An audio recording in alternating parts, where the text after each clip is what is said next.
एक तरफ सरकार जहां सबको वेतन आदि बढ़ा रही है, सरकारी कर्मियों का वेतन बढ़ा, दूसरी तरफ हम कार्यपालक सहायक हमारी अनदेखी की जा रही है। हमारे मानदेय को ना तो पुनरीक्षण किया जा रहा है, ना ही इसमें संशोधित करके बढ़ाने की कोशिश की जा रही है। नमस्कार, आप देख रहे हैं अब तक बिहार न्यूज। आज हमारे साथ बिहार राज्य कार्यपालक सहायक सेवा संघ के प्रदेश अध्यक्ष आशीष कुमार सर जी हैं। सर जी, आपको स्वागत है। नमस्कार। आज हम सर के साथ बात करेंगे कि उच्च स्तरीय कमेटी गठित की गई लेकिन अभी तक लागू नहीं किया गया है।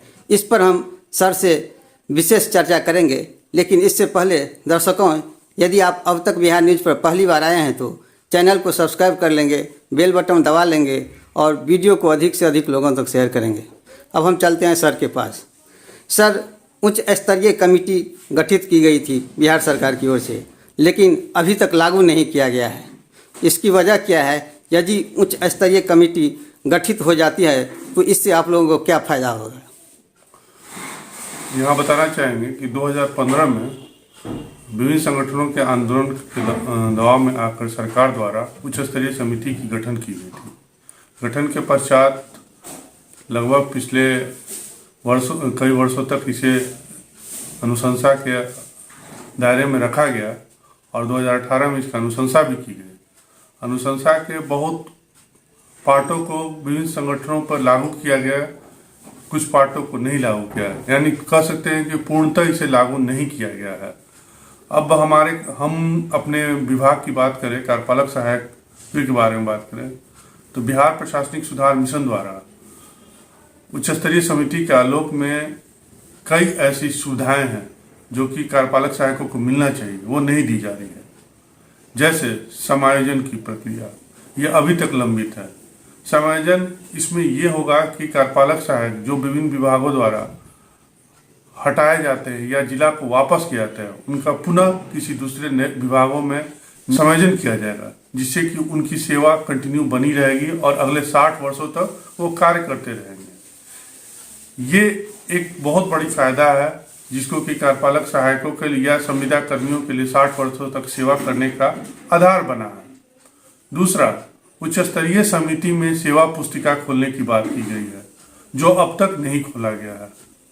अनुशंसा होने के बावजूद भी, मंत्रिमंडल से स्वीकृत होने के बावजूद भी, गजट प्रकाशन होने के बावजूद भी इसे लंबित रखा गया, जो काफी खेदजनक है और एक तरह से कहे तो हमारा शोषण किया जा रहा है। सेवा शर्त जो लागू होना था, जो अन्य सुविधाएं दे है, जिसे कि मंत्रिमंडल द्वारा स्वीकृत की गई, उसे भी लंबित रखी गई है। एक तरह उच्च स्तरीय समिति ने कार्यपालक सहायकों के लिए आउटसोर्स एजेंसियों से अलग रखते हुए इसे संविदा के आधार पर नियुक्ति की बात में एकदम स्पष्ट तौर पर बेल्ट्रॉन के डेटा एंट्री ऑपरेटर और कार्यपालक सहायकों को अलग रखे है।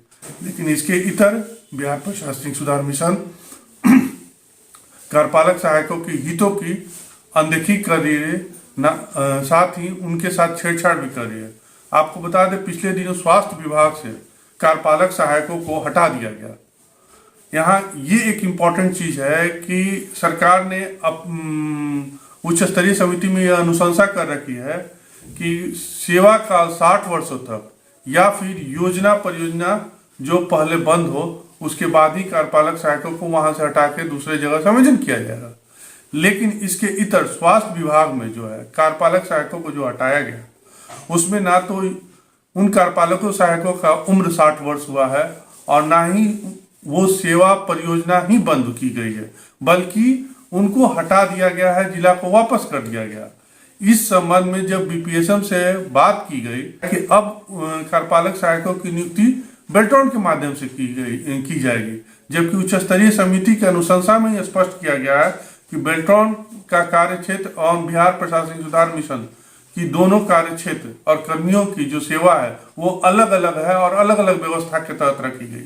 उसके बावजूद भी बेल्ट्रॉन के माध्यम से कार्यपालक सहायकों को पुनः एग्जामिनेशन देकर नियोजन करने की बात कही जा रही है।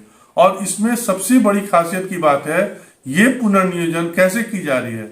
इसमें पुनर्नियोजन किया जा रहा है कि उनको एग्जामिनेशन देने के पश्चात बेल्ट्रॉन की सूची में सबसे अंतिम पायदान पर रहेंगे और जब उनका नंबर आएगा तब उनको लिया जाएगा, यानी वो प्रतीक्षा सूची में चले गए।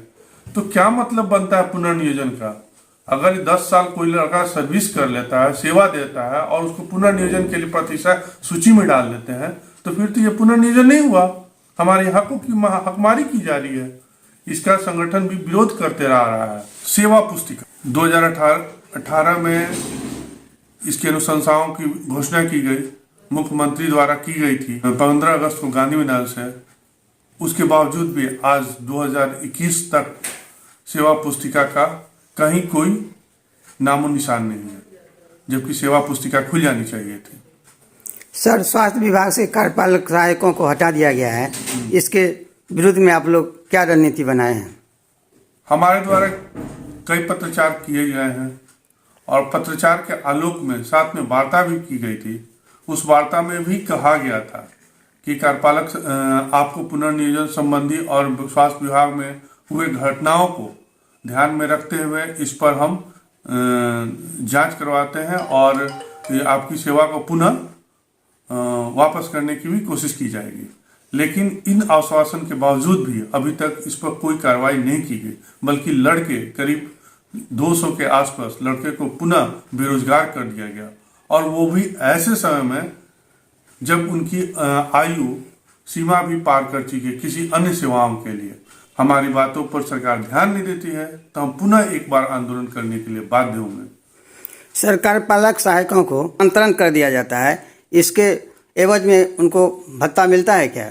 नहीं, ये एक गलत परिपाटी का शुरुआत हुआ हमारे सेवा शर्त में, या फिर कहें हमारे जो सरकार के साथ एग्रीमेंट हुआ है उसमें स्पष्ट लिखा हुआ है कि संविदा कर्मियों का स्थानांतरण नहीं किया जाएगा।